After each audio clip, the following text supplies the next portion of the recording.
Jadi adaptability kalau kita terjemahkan secara langsung tuh adaptability itu adalah kemampuan beradaptasi. Ya, kita belajar mengenai adaptasi dari biologi dulu ya, waktu mungkin kita sekolah menengah gitu atau kita sekolah dasar gitu ya, bahwa makhluk hidup itu beradaptasi terhadap perubahan yang terjadi dalam lingkungannya. Jadi kalau dingin cuacanya gitu ya, iklimnya dingin gitu, makhluk hidup ngapain? Kalau meja, ya meja ya tetap jadi meja gitu ya. Kalau apa namanya barang elektronik, ya tetap aja barang elektronik ditaruh di luar gitu pada musim salju gitu ya kan, tetap barang elektronik lalu rusak. Tetapi makhluk hidup beradaptasi. Kalau manusia, kalau musim panas dia nyalain kipas biar nggak terlalu panas di dalam ruangan. Kalau di luar ruangan dia pakai payung atau topi biar nggak kepanasan. Kalau musim hujan sama dia pakai payung juga, tapi kali ini biar nggak kehujanan di dalam ruangan dia mungkin nyalain apa namanya penghangat ruangan gitu ya. Kalau di luar negeri ya kita suka lihat foto-foto di bulan Desember gitu di negara-negara barat mereka berkumpul di perapian gitu ya. Kalau di Katolik begini lah panas aja gitu kan. Tapi adaptasi itu namanya adaptasi. Ketika ada perubahan yang terjadi di luar, makhluk yang hidup harus beradaptasi. Termasuk apa? Termasuk kita hari ini di dunia pendidikan, di kampus, atau di dunia pekerjaan. Siapa bilang nggak ada perubahan? Perubahan begitu banyak bahkan, yang kalau kita nggak segera mengerti pentingnya adaptasi dan melakukannya, ya kita akan apa namanya? Ya kita akan seperti benda mati di luar gitu. Ya akan langsung malah jadi mati. Jadi itulah kenapa kita perlu bicara mengenai adaptasi. Ya, dan ini mastering adaptability ini baru tahap 1. Minggu depan saya invite lagi semuanya untuk join. Kita akan bicara tahap keduanya, yaitu resiliensi. Itu resiliensi juga sesuatu yang sangat penting, tapi apa itu biar minggu depan aja kita bahas ya. Oke, fine. Jadi siapa di sini, saya ada pertanyaan dulu ya. Siapa di sini yang sudah mendengar? Ya, yang sudah mendengar, atau sudah memakai, atau sudah mengerti, atau minimal nggak blank sama sekali. Kalau saya tanya pertanyaan ini, tolong absen di chat room ya. Siapa di sini yang sudah pernah mendengar, memakai, memahami, atau minimal tidak blank terhadap sesuatu di dunia ini yang namanya ChatGPT? Silakan, saya mau lihat berapa banyak. Kalau yang benar-benar blank nggak apa-apa, gitu ya. Kalau benar-benar blank nggak apa-apa. This is new kok. Boomingnya juga baru apa namanya 2023 ini. Gitu. Silakan. Ada yang Jambi hadir gitu ya. Ada yang familiar gitu dengan ChatGPT yang sudah pernah pakai? Familiar ya, ada ya. Halo halo Yuli gitu ya. Ada yang sudah pernah pakai mungkin gitu ya, atau ini masa 1 dari 230? Oh pernah dong, iya dong ya. Lumayan ya, ada Yuli, ada Raya, ada Adelia gitu, ada Dita pernah dengar? Lumayan, nggak apa-apa. Udah ya galang ya. Kalian paham betapa ya dia pernah dengar betapa revolusinya benda ini ya, aplikasi ini, website ini ya, sampai dibilang apa? Sampai dibilang itu dia adalah Google killer. Google killer. Jadi Google ya, semua orang di dunia pakai Google. Semua orang sampai begini. Google itu jadi household name.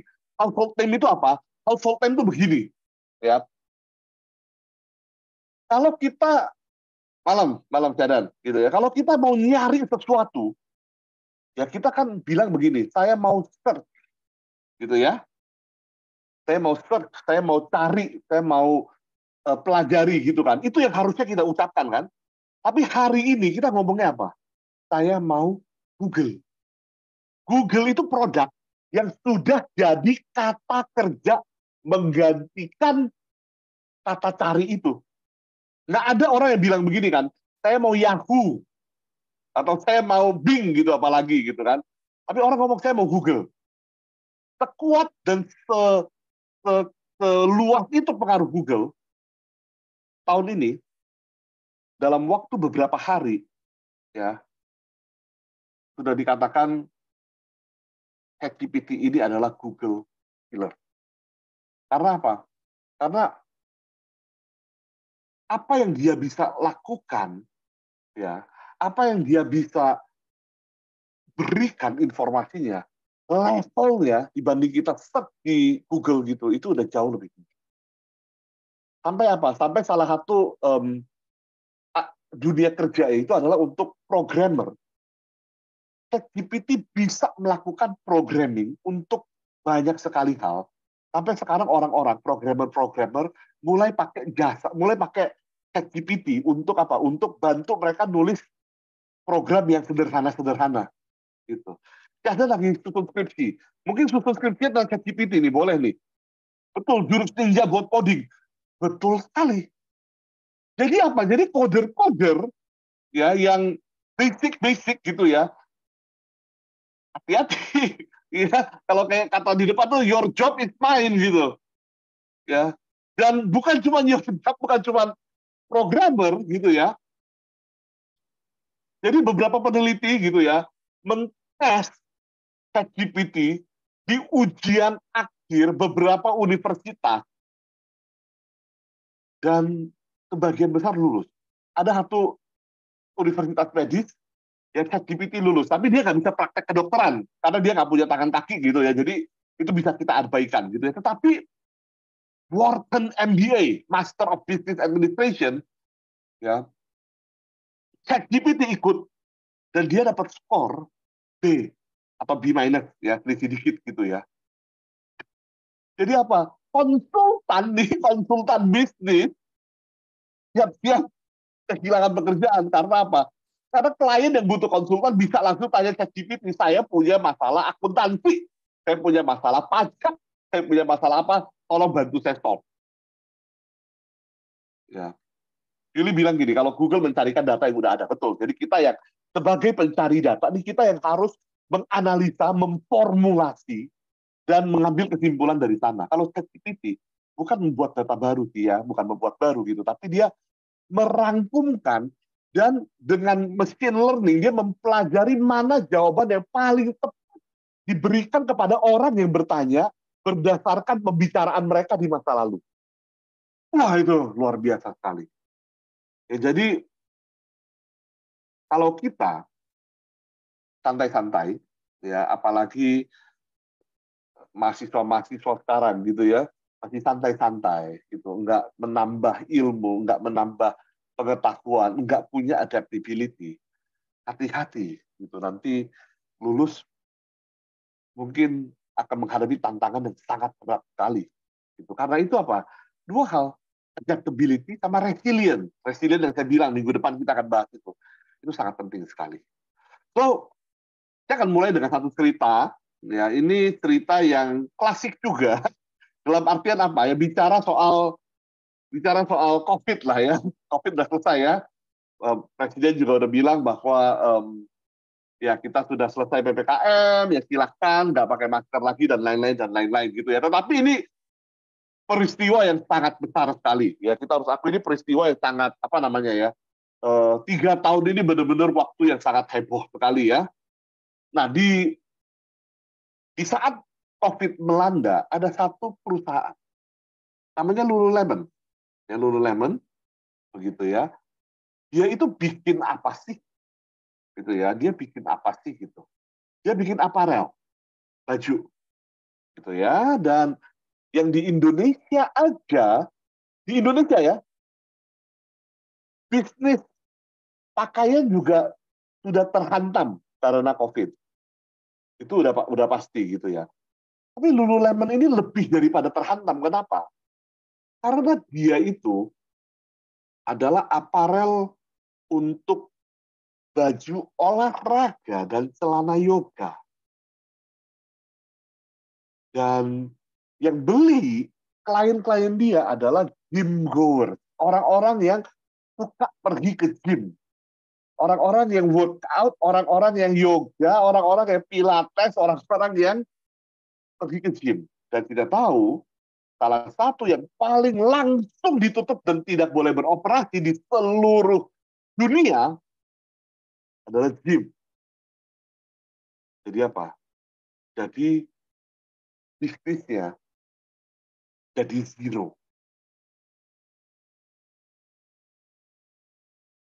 Tutup dong.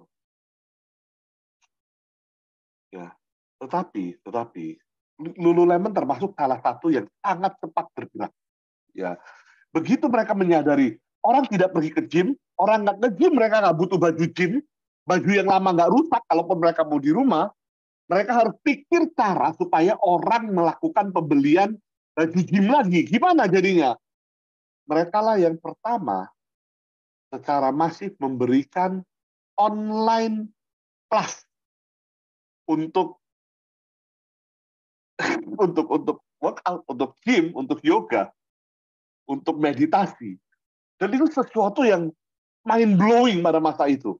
Kalau 4 tahun lalu, ya nggak usah 4 tahun, kalau 3 tahun, 1 bulan, jadi Januari 2020, ya ada orang bilang ke saya begini, nanti kita les gitar online, saya nggak akan percaya. Pasti dong, lo les gitar kan gurunya harus lihat tangannya nih, tangannya kayak apa, ini yang bisa main gitar boleh bantuin saya di chat room ya, boleh tulis bener Pak gitu ya, kan tangannya harus dilihat udah bener atau enggak gitu. Chord dia pegangnya chord apa, nekennya di mana gitu, tangannya geraknya seperti apa tuh kan harus diajarin, harus lihat, harus ketemu gitu kan. Nah, jadi kalau ada orang bilang nggak mungkin deh belajar kita online, kita akan bilang ya nggak mungkin gitu. Apalagi, apalagi personal trainer online. Kalau ada yang ngomong kayak gitu dulu ya, 3 tahun, 1 bulan yang lalu ngomong seperti itu, ya kita nggak akan percaya. Dia kan harus pegang badan kita, Pak. Dia kan harus lihat kita tangannya, apa telapak tangannya megangnya di mana, Pak. Dia kan harus lihat kita ngerjain 10 kali, Pak. Bukan yang 6 kali terus kita ngos-ngosan, Pak. Nggak mungkin lah, tapi kejadian. Salah satu pionirnya dalam hal ini adalah Lululemon. Mereka yang mulai pertama memberikan kelas-kelas workout gitu kan, dan yoga dan yang lain-lain secara secara online. Gitu. Nggak stop sampai di situ. Nggak stop sampai di situ. Mereka dengan berani ya ganti fokus pakaian mereka dari, bukan ganti, bahkan menambah line pakaian mereka dari sport clothing ke casual, ke comfortable clothing. Jadi apa? Jadi mereka sadar orang-orang di rumah ya mau pakai baju yang enak untuk kerja, work from home atau study from home gitu kan ya. Nah, jadi apa yang terjadi selama 3 tahun ini? Ya, selama 3 tahun ini bukan saja Lululemon nggak tutup, bukan, tetapi bisnis mereka, sales mereka meningkat per tahunnya, meningkat sampai dengan 22%. Wow, normal-normal aja nih, ya, hidup normal aja, ya sales tiap tahun naik 20% itu mungkin nggak mudah gitu ya. Ya, apa biaya hidup kita kalau naik 22% setahun gitu udah shock gitu kan. Tapi mereka selama pandemi malah booming, bahkan sampai ke 22% lebih per tahun apa yang mereka hasilkan. Semua karena apa? Semua karena mereka melakukan yang namanya adaptability tadi itu. Mereka berani dan bersedia pivot. Pivot tuh apa? Pivot tuh kalau main basket tuh, pivot tuh pindah posisi gitu ya. Tapi satu kaki itu masih tetap di tempat yang sama gitu. Perusahaannya masih sama, tetapi arahnya berubah gitu, pivot. Dengan cara itu ya mereka bisa bertahan bahkan grow. Nah jadi sobat, ya adaptability itu ya sebutuh itunya kita. Yang saya mau kasih tahu kabar baiknya adalah apa? Kabar baiknya adalah adaptability itu adalah sebuah skill. Artinya apa? Artinya kita bisa mempelajari hal tersebut. Menarik ya, luar biasa ya. Jadi itu skill, artinya kita bisa pelajari hal tersebut. Kita kalau hari ini pun kita bilang, saya orang paling nggak adaptable di dunia ini gitu pun, don't you worry, it is a skill and it is learnable. Sama kayak kita kuliah, sekarang kita belajar coding, kita belajar kedokteran, kita belajar segala sesuatu, adaptability sesuatu skill yang kita bisa pelajari gitu ya. Saya sebenarnya keinget dan cerita ini saya udah pernah bawain berapa kali ketika saya ngajar soal bagaimana kita menyikapi pandemi, tetapi ini pandemi tepat berakhir, saya pikir pas ya, ini 3 tahun tepat dari case pertama di Indonesia gitu ya, jadi saya pikir waktu yang tepat juga untuk cerita-cerita ini sekali lagi gitu ya. Itu apa? Di awal pandemi, Maret 2020, ada 2 orang dengan bisnis yang sama datang kepada saya. Bisnis yang sama persis. Dan dua-duanya bilang, mereka mendengar mengenai berita dari pemerintah untuk PSBB dulu namanya ya, semua lockdown gitu ya. Apa yang harus saya lakukan? Setelah berdiskusi, ya saya mengatakan dua-duanya harus berubah metodenya, harus online gitu. Dan apa? Dan satu melakukannya, yang satu langsung berani berinvestasi di peralatan yang mulai dari segala sesuatu lah ya, audio, video, kok laptop, green screen, mixer gitu ya, mixer audio ya maksudnya ya, bukan mixer ini ya, karena banyak juga orang masa pandemi itu beli mixer kue untuk belajar baking atau bikin dalgona kopi gitu loh, ya bukan, tapi mixer audio gitu ya, investasi di studio ya dan investasi di pemasangan lalu selesai gitu ya. Satu lagi bilang begini, pemerintah bilang PSBB berakhir dalam 3 bulan. Jadi saya tinggal tunggu aja 3 bulan. Usaha saya cukup gede. Kalau Anda tinggal di Jakarta Barat, di salah satu kompleks perumahan yang ada di Jakarta Barat, kemungkinan besar Anda tahu dia siapa. Begitu. Karena dia punya usaha tersebut paling besar di kompleks tersebut. Gitu ya. Dengan di kompleks yang sama aja ada lebih dari 3 cabang. Gitu. Tapi saya nggak sebut siapa. 3 bulan kemudian, ternyata PSBB berubah menjadi PPKM. PSBB mikro dan segala sesuatu, yaitu saya PSBB transisi atau apa gitu, saya nggak lupa gitu ya. 2021 saya sempat ketemu dengan kedua orang tersebut. Yang satu bilang begini, Pak Agus, situasi memang pandemi nggak mudah, tapi saya berhasil mempertahankan 90% klien saya. Oh keren! 90% klien di masa pandemi itu nggak mudah gitu ya. Kalau kayak Lululemon, dia memang nambah gitu, tapi itu kan case yang keren gitu ya. Ini 90% saya bilang very good. Yang satu lagi saya samperin, saya tanya ada bagaimana perkembangannya, dia bilang dia nggak melakukan yang saya sampaikan karena dia berpikir bahwa 3 bulan berakhir, ternyata nggak berakhir, sampai 9 bulan. Saya ketemu dia Januari 2021.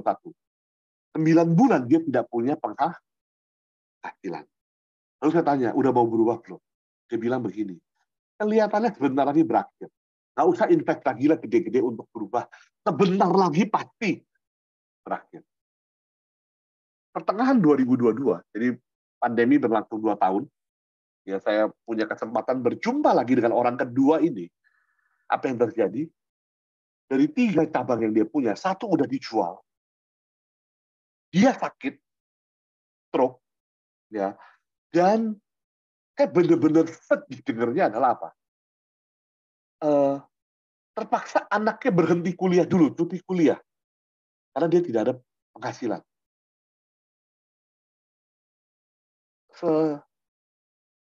True story, klien kami.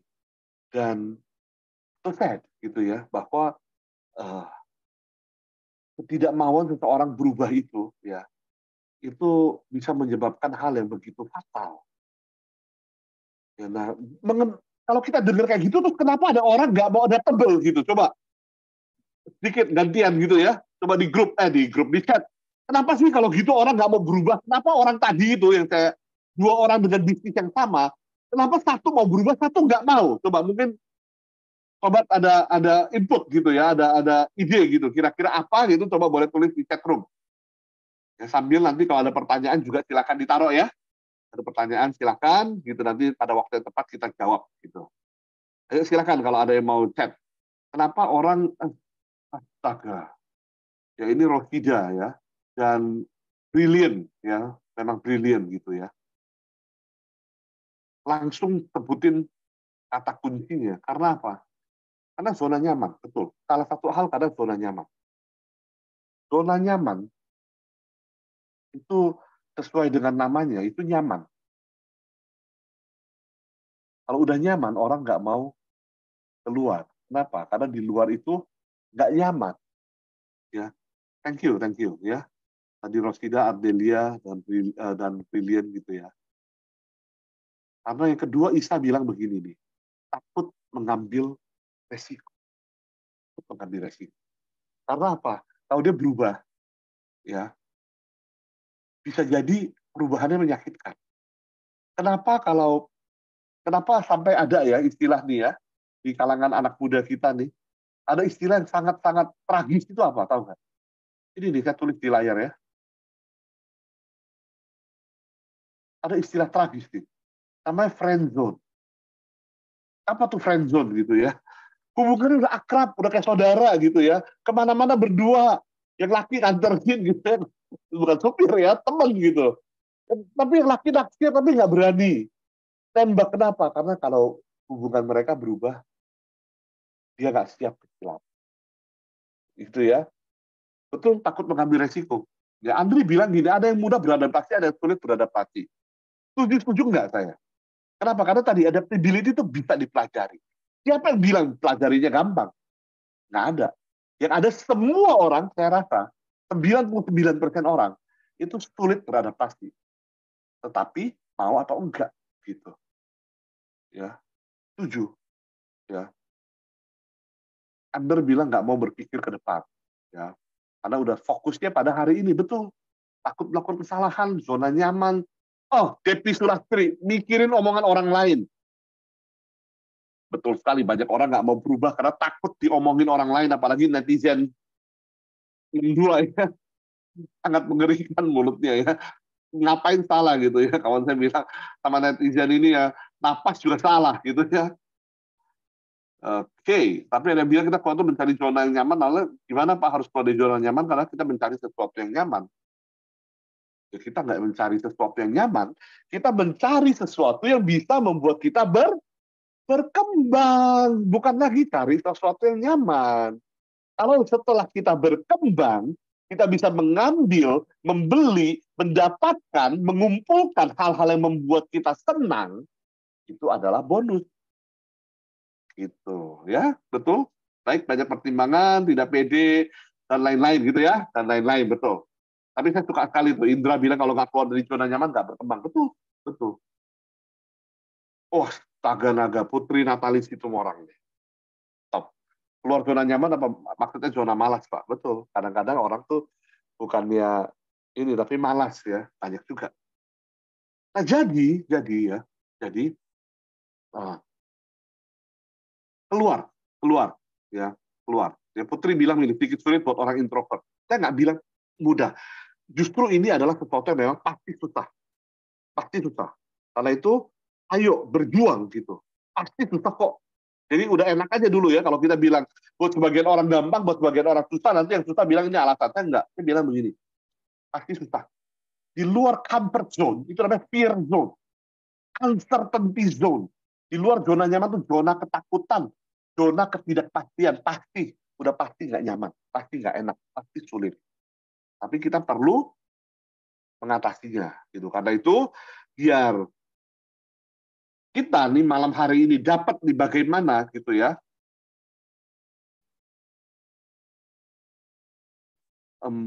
apa namanya,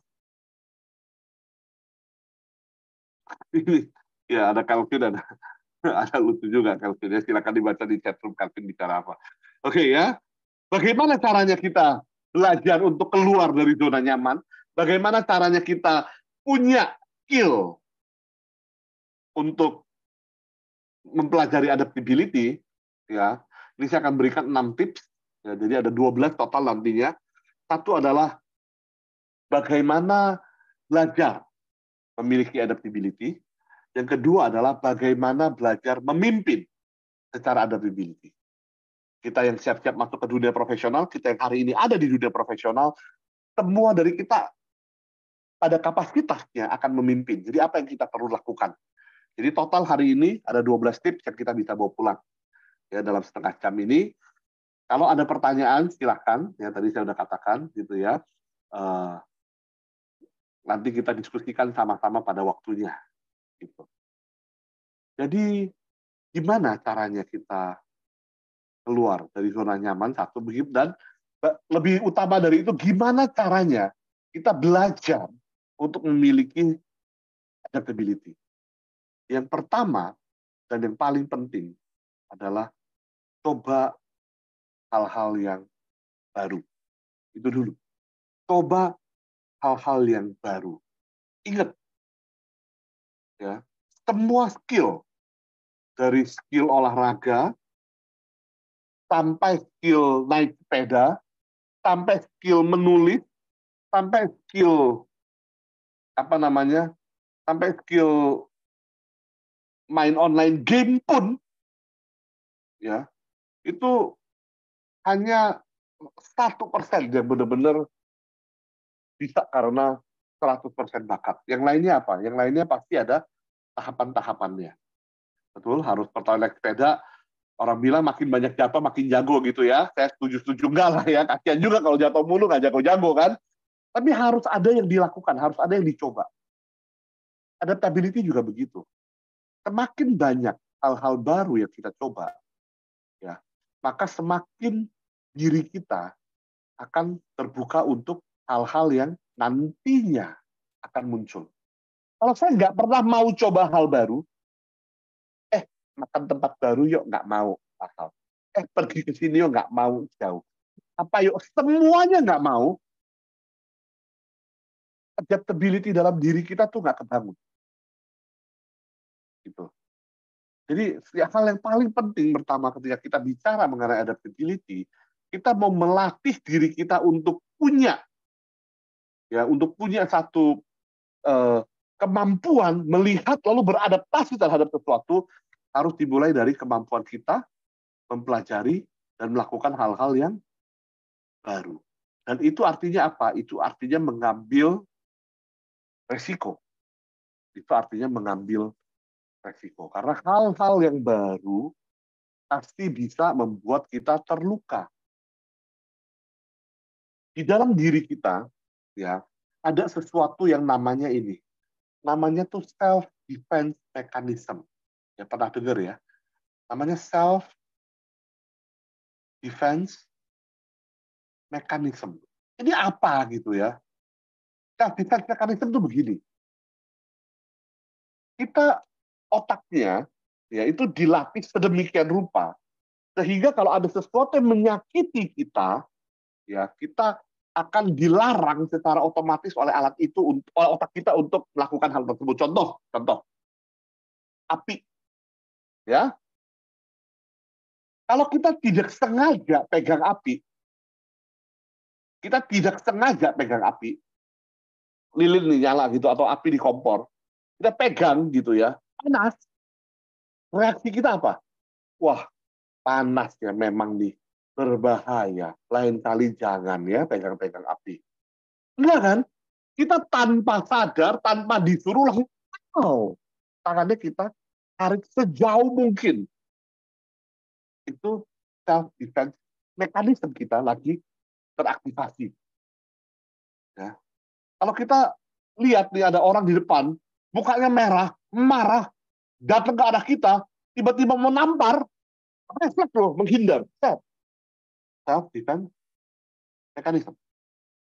Nah, jadi manusia ini memang dibuat untuk bisa mengaktifkan self-defense mechanism itu. Karena itu, kalau kita mau mengembangkan adaptability, kita harus dengan sengaja ya melakukan yang namanya take risk. Kenapa? Karena self-defense mechanism kita akan mencegah kita secara tidak sengaja untuk take risk ini. Itu yang kedua. Cobalah hal-hal baru. Di dalamnya nanti kita harus mengambil resiko. Resikonya harus diambil dengan sengaja. Yang ketiga adalah bagaimana kita punya mindset yang adaptable, gimana kita punya diri yang adaptable, gitu ya.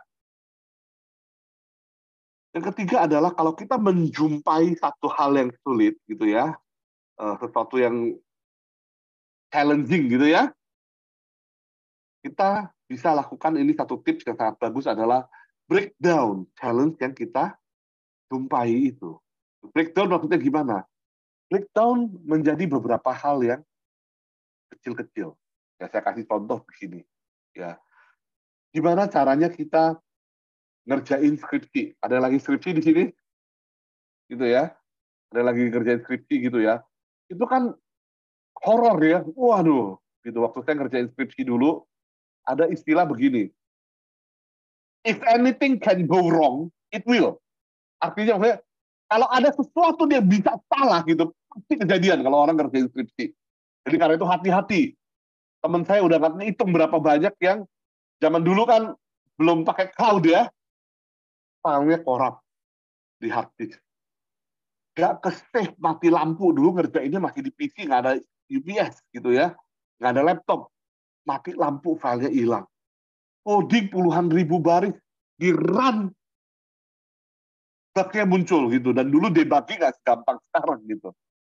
Ya, jadi skripsi gitu ya, horor buat banyak orang. Gimana caranya kita menghadapi skripsi? Aduh, berat deh, mendingan semester depan aja. Oh, jangan. Di breakdown, maka skripsi itu ada yang namanya bab-babnya kan. Mulai dengan bab 1, baru bab 2, baru 3, 4, 5. Bab 1 masih keberatan gitu ya. Mulailah dengan judulnya dulu aja. Ini breakdown. Masalah gitu ya. Kalau diplototin nggak akan berubah gitu. Tapi kalau di breakdown makin lama akan makin terlihat kecil. Saya mau ini apa namanya mau belajar bahasa Korea misalnya gitu ya. Tapi susah banget gitu ya. Gimana caranya di usia sekian ya usia saya bisa belajar bahasa baru gitu ya. Gimana caranya? Di breakdown. Mulailah dari halo dulu. Ya minimal saya udah bisa halonya. Annyeonghaseyo gitu kan. Nanti baru kata-kata yang lain-lainnya gitu. Tapi mulai aja dulu gitu ya. Kok jadi kayak marketplace gitu kan. Challenge yang ada di breakdown dan kita kerjain satu persatu, pikiran kita dan badan kita akan terlatih untuk apa? Untuk mengerjakan satu challenge. Jadi kita akan belajar mulai punya skill adaptif. Adopt growth mindset. Saya selalu bilang soal growth mindset, dan lawannya growth mindset adalah fixed mindset. Growth mindset itu apa? Growth mindset itu pemikiran bahwa segala hal, segala tantangan, segala kesulitan itu tidak tetap, tidak konstan. Kalau kita bilang, saya nggak bisa karena saya bakatnya nggak di situ, itu fixed mindset namanya. Ya betul, Lenny, pola pikir yang berkembang. Yang percaya bahwa kalau saya mau mempelajari sesuatu, saya pasti bisa. Bahwa tantangan itu, di dalam tantangan pasti ada kesempatan. Bahwa di dalam kesulitan yang dihadapi pasti ada berkahnya gitu di waktu yang akan datang. Itu namanya growth mindset. Jadi ketika kita mikir begini, ya main bulu tangkis yuk, gitu ya. Saya bilang, enggak ah, kenapa enggak? Saya nggak bisa main. Loh, coba dulu dong. Enggak ah, nggak bakat. Itu adalah fixed mindset. Coba juga belum. Gitu. Saya nggak bilang kalau kita coba lalu kita jadi jago. Enggak begitu cara kerjanya. Tapi ketika kita mencoba, pikiran kita terbuka bahwa ini toh namanya main bulu tangkis. Berikutnya saya mau main atau saya nggak mau main. Keputusannya berasal dari apa? Berasal dari pertimbangan yang sudah lebih daripada sekedar, oh, gua nggak talent di sana. Gitu. Banyak sekali saya jumpai, terutama mahasiswa itu adalah apa? Presentasi. Lu aja yang presentasi gitu. Lu aja. Gak cuma mahasiswa, sampai dunia kerja juga hari ini. Lu aja, lu aja. Kenapa? Karena dia merasa dia nggak bisa. Itu fix aja. Harus berpikir. Gua nggak apa-apa deh, gua mau coba. Kalau salah ya salah toh. pasti what's the worst that can happen gitu, ya kan? Jadi fixed mindset itu sesuatu yang sangat-sangat penting sekali. Ya, lalu untuk adaptability, ya kita perlu yang namanya mindfulness. Ya, kita perlu pikiran yang terlatih dalam segala situasi untuk tetap bisa berpikir dengan jernih. Ya, dan dari beberapa poin ini, ya dari 5 poin ini gitu ya, kalau bisa kita tambahin 1 poin lagi, adalah ini, latihlah diri kita melakukan hal-hal yang bukan cuma nggak nyaman, tetapi yang menakutkan kita. Coba aja 1 minggu 1, mulai dari sana. Lama-lama apa? Lama-lama kita akan berani ngerjain semua hal yang dilempar kepada kita. Yang pria-pria gitu ya, nggak harus pria sih sebenarnya, wanita juga ya, yang masih masuk ke dalam area friend zone tadi itu, ya, mana gimana tadi tulisannya? Friend zone ya. Siapa di sini di friend zone? Ya enggak ya, nggak ada yang ngaku ya. Minggu inilah, yuk jadiin satu hal adalah targetnya nembak di minggu ini. Lakuin. Ya, latih adaptability dalam diri kita. Step pertamanya dengan berusaha keluar dari friend zone tadi itu. Langsung bilang banyak Pak yang friend zone gitu. Lebih ke HTS sih Pak, bisa aja. Putus cinta juga ada, Allah, curcol. Ya itu ya, jadi yang 6 step ini, belajar dengan melakukan satu persatu itu, nanti lama-lama ketika satu tantangan muncul, kita terbiasa mikir, oh gue nggak takut tantangan ini, gue bisa hadapin. Dan gue akan hadapi dengan cara yang dulu gue nggak akan berani gitu. Karena gue takut dulu, tapi sekarang gue berani. Gitu ya. Nah, kalau udah 6 ini, the next step adalah 6 yang berikutnya. Yaitu apa? Kalau kita ada di dalam posisi yang bisa memimpin orang lain, ya, apa nih lain ini gak ada kepastian gitu ya, kuncinya pada diri sendiri. Yes and no ya, yes and no ya, yes and no. Nggak cuma diri sendiri gitu ya. Kalau cuma diri sendiri ya udah kita cuma ngandelin willpower doang. Dan seringkali willpower aja nggak gitu ya. Oke, lanjut. Ketika kita memimpin dan tim kita mau jadi tim yang adaptif, apa yang kita bisa lakukan? Dan ini berlaku nggak cuma di kantor gitu ya, nggak harus di kantor gitu, bisa di kelas gitu ya, bisa di keluarga, bisa di tim futsal, bisa di tim basket dan lain-lain ya. Dan memimpin itu bukan berarti harus top down ya, nggak harus. Orang memimpin itu apa? Memimpin ke segala arah. Gitu. So seorang yang bisa memberikan pengaruh untuk orang lain itu sudah memimpin orang tersebut.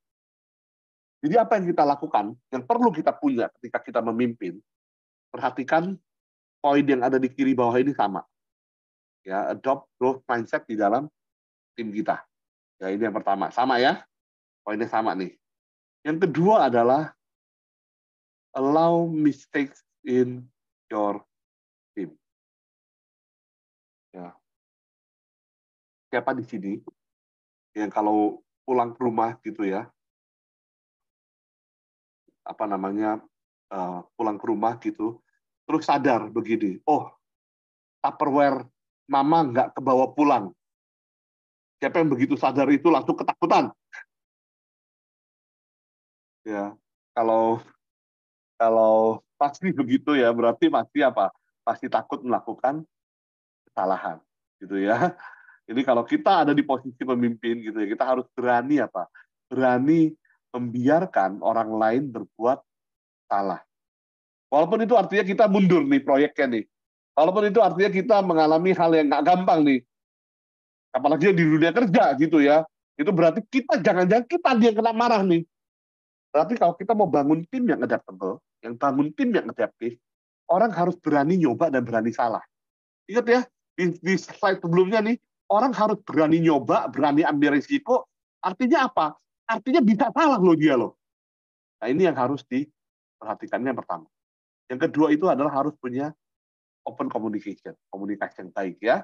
Saya rasa kita ngerti sekali pentingnya komunikasi itu. ya.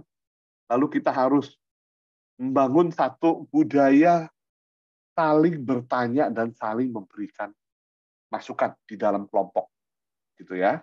Jadi nggak cuman satu arah, gitu ya. Upskill, ya kita harus tim secara keseluruhan harus sama-sama terus berusaha meningkatkan apa namanya tuh skill, gitu ya, meningkatkan kemampuan kita. Dan kalau seorang pemimpin, apalagi nanti di dalam konteks profesional, itu harus mengerti mengenai yang namanya situational leadership ini. Ini adalah satu teori dari Blanchard, gitu ya. Dan kita nggak bisa bahas hari ini, tetapi di take notes dulu aja. Ini sesuatu yang penting, yang mungkin kita perlu di waktu terpisah kita pelajari sama-sama. Ya, jadi 12 steps ini, learning steps, leading steps, masing-masing 6, ya ini bantu kita berlatih menjadi adaptif. Saya melihat satu pertanyaan bagus tadi muncul, jadi izinkan saya jawab dulu ya. Betul tuh, ya. Panik langsung tuh, saya banget Pak, gitu.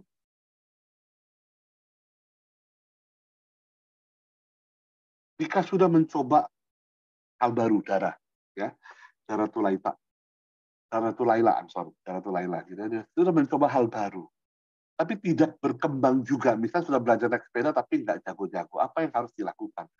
Tinggalkan atau dilanjutkan? Tergantung dua hal. Tujuan melakukannya itu apa? Ingat waktu kita SD, ya waktu kita SD sekolah dasar, gitu ya. Siapa di sini yang pulang ke rumah, lalu bawa dua hasil ulangan. Satu adalah ulangan matematika, nilainya 4. Satu adalah ulangan bahasa Inggris, nilainya 9. Bayangkan situasi itu ya, waktu kita sekolah dasar, kita pulang, bawa kertas ulangan, satu matematika nilainya 4, satu bahasa Inggris nilainya 9. Apa yang orang tua kita lakukan? Ingat-ingat. Ya, kebetulan waktu sih sedikit, jadi saya jawabin ya. Orang tua akan bilang gini, astaga naga, anak saya ini, ya ternyata matematikanya lemah sekali. Saya marahin dulu, terus saya bilang begini, kalau istri ya gitu ya, Bunda, kamu ajarin dong matematika ke anak kamu gitu. Kalau si Riva, bener banget Riva, besoknya kita disuruh ikut kursus matematika. Tambahan jam les gitu kata Dita, betul. Kenapa? Karena di pikiran orang tua kita perlu mempelajari terus soal matematika, walaupun nggak jago-jago gitu. Supaya apa? Supaya kita naik kelas. Jangan sampai tinggal kelas. Sedikit sekali orang tua yang akan bilang begini, wow, luar biasa, anak saya pintar bahasa Inggris.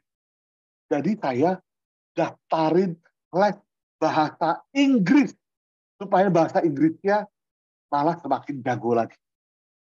Hampir-hampir nggak pernah dengar ya. Yaitu, kita mau tujuannya apa? Kalau tujuan kita untuk mengatasi weakness kita, which is boleh loh, boleh ya, saya nggak bilang ini salah, very valid gitu ya, maka kita coba terus sampai bisa. Naik sepeda, saya percaya naik sepeda, jatuh 100 kali, pasti yang jatuh ke 100, sampai jatuh ke 3, jatuh ke 2, jarak tempuhnya udah berbeda. Nggak jago-jago, betul. Tapi pasti ada improvement. Jadi apa yang kita lakukan? Naikin aja volumenya. Kalau jatuh 100 kali, dia bisa tembus 100 meter, dia mau tembus 1 kilometer, biarin jatuh 1000 kali. Kalau dia mau mengatasi weakness-nya. Tapi kalau dia mau fokus di strength, ya, walau yang ini juga banyak sekali yang sangat-sangat positif, top. Fokusnya di yang kita kuat. Kita nggak perlu jadi menguasai semua hal di dunia ini. Gitu. Ya, fokuslah pada kekuatan kita kalau memang di situ kita melihat bahwa itu sesuatu yang penting. Ya, kalau orang tua ya berpikir, oh nggak apa-apa, asal jangan 4 sih ya, mungkin 6 cukup lah ya biar naik kelas gitu ya. Tapi saya mau anak saya bisa fokus kepada skill yang dia suka dan nanti bisa jadi life skill untuk dia, saya lesin bahasa Inggris.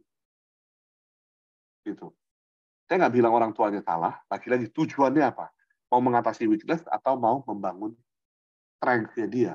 Betul, si Sintesa curhat, katanya kecil sering diomelin gara-gara nilainya kurang, sepanjang jalan tuh diomelin, sekarang kuliah juga ambisi banget gitu ya.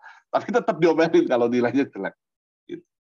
Ya, itu, tapi ketika giliran kita jadi orang tua, giliran kita memimpin, kita harus mengerti mengenai hal ini. Ya, bagaimana allow mistake, bagaimana give feedback, bagaimana memberikan upskill yang tepat kepada anggota tim kita. Hey, one more thing, satu hal lagi. Skill yang kita punya hari ini, ya, itu tidak selamanya akan berguna. Ya, tadi di awal saya bicara apa? Ya, awal saya nanya ya, saya ngerti soal ChatGPT nggak? Ya, ada yang ngerti, ada yang pakai, ada yang pernah dengar ya gitu ya.